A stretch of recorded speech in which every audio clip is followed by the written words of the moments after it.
অনেকভাবে তো আলুর রেসিপি বানিয়ে খেয়েছেন, একবার আমার মতো করে এই আলুর স্ন্যাক্সটা বানিয়ে খেয়ে দেখুন। খেতে যেমনই দুর্দান্ত হয়, বানানো একদমই সহজ। কাউকে দিলে এটা বিশ্বাসই করতে পারবে না যে এটি আলুর স্ন্যাক্স। চলুন তাহলে একটা লাইক দিয়ে রেসিপি দেখে আসি। বন্ধুরা, মামনি রান্নাঘর স্প্রেড ফুডে আবারও আপনাদেরকে অনেক অনেক স্বাগত জানিয়ে আজকে আবার একটা নতুন রেসিপি নিয়ে চলে এসেছি। আজকে এমন একটা রেসিপি বানিয়ে দেখাবো, শুধুমাত্র আলু থাকলে ঝটপট এই রেসিপিটা বানিয়ে নিয়ে যায় আর খেতে কিন্তু দুর্দান্ত হয়। চলুন তাহলে রেসিপি কীভাবে বানায় পুরো ভিডিওটা একটা লাইক দিয়ে দেখার অনুরোধ রইল প্রথম থেকে শেষ পর্যন্ত। আগে থেকে আমি 3টে আলু ভালো করে খোসা ছাড়িয়ে ধুয়ে পরিষ্কার করে রেখে দিয়েছি। আমি একটা সরু গেটার নিয়ে নিয়েছি। প্রথমেই আলুটাকে গেট করে নেব। এখানে আমি সরু গেটার দিয়ে নিয়েছি, আপনারা চাইলে বড় গেটার দিয়েও গেট করে নিতে পারেন।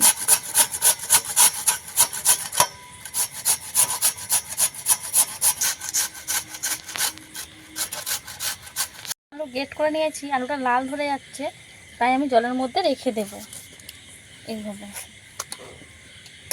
আলু আমি এইভাবে গেট করে নেব। আলুটা গেট করে নিয়েছি। পরিষ্কার জল দিয়ে ভালো করে ধুয়ে নিতে হবে আলুটাকে। একটু জল পাল্টে পাল্টে ধুয়ে নিতে হবে। নিয়ে নিয়েছি, ছাঁকনির মধ্যে তুলে নেব।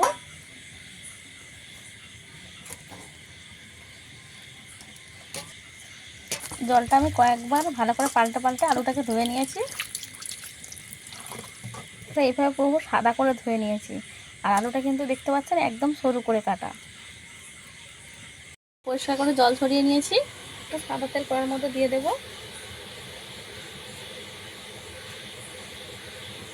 তেলটাকে চারদিকে একটু ছড়িয়ে দেব। জল ঝরিয়ে রাখা আলু দিয়ে দেব।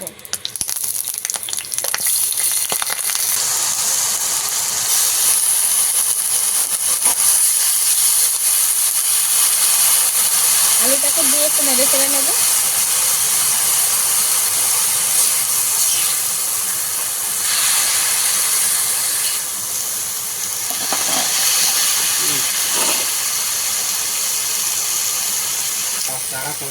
এইভাবে ভালো করে 2 মিনিট ভালো করে আমি একটু নেড়ে চেড়ে নিয়েছি। একটু গোলমরিচের গুঁড়ো, অল্প একটু লবণ আর একটু লঙ্কার গুঁড়ো দিয়ে দেবো।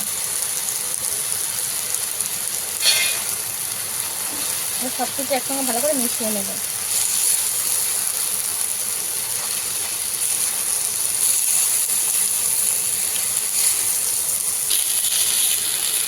ভালো করে একটু নেড়ে চেড়ে ভালো করে মিশিয়ে নেব।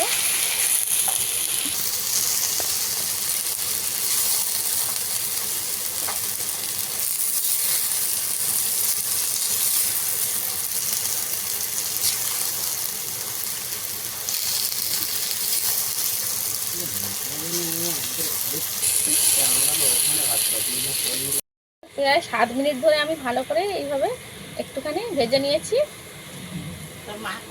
নামিয়ে নেব।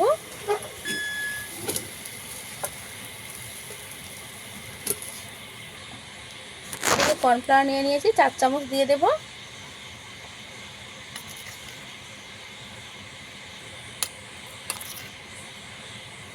প্রথমে মিশিয়ে নেব।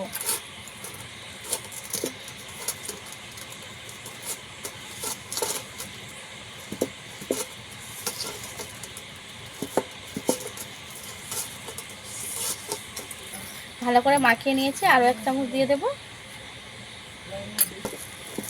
আবার এইভাবে ভালো করে মিশিয়ে নেব। এইভাবে সুন্দর করে মিশিয়ে নিতে হবে।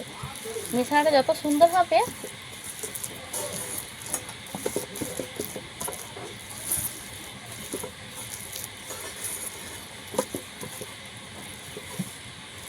নিয়ে নিয়েছি। এবার বাটির মধ্যে এখান থেকে যে আলুর এটা বানিয়েছি, এবার কিছুটা করে নিয়ে নেব। দিয়ে এইভাবে একটু চেপে দেব।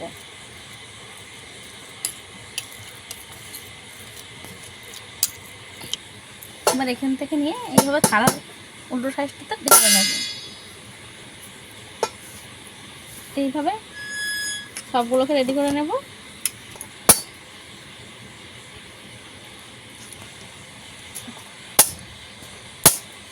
চেপে চেপে ভালো করে সেট করে নেব। ঠিক এইভাবে করে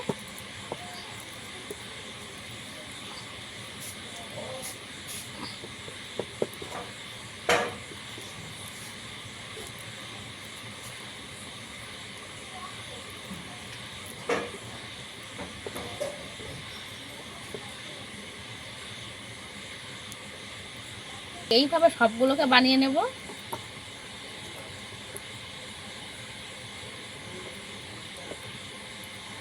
একটু এইভাবে চারদিক দিয়ে সমান করে দেব, একটু চেপে দেব।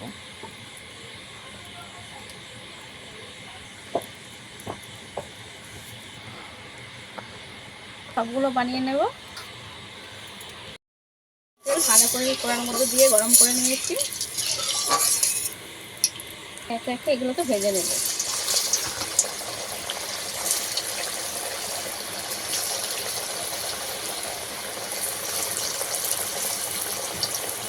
একটু ভালো করে ভাজা করতে দেবো, দেবে না।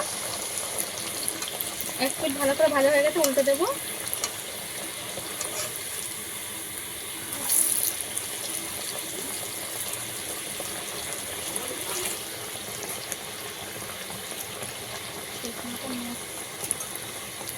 হালকা আছে ভালো করে নেড়ে ছেড়ে লাল লাল করে ভেজে নিয়েছি।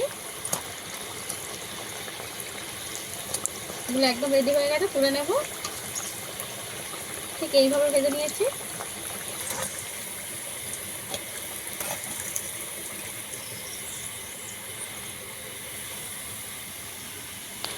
এইগুলোও ভাজা হয়ে গেছে, তুলে নেব।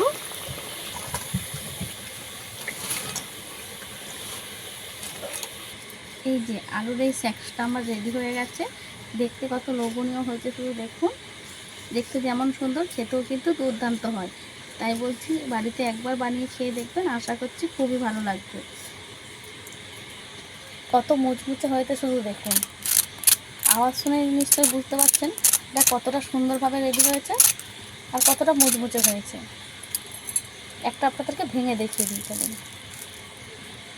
ভেতরটা কত সুন্দরভাবে রেডি হয়েছে শুধু দেখুন।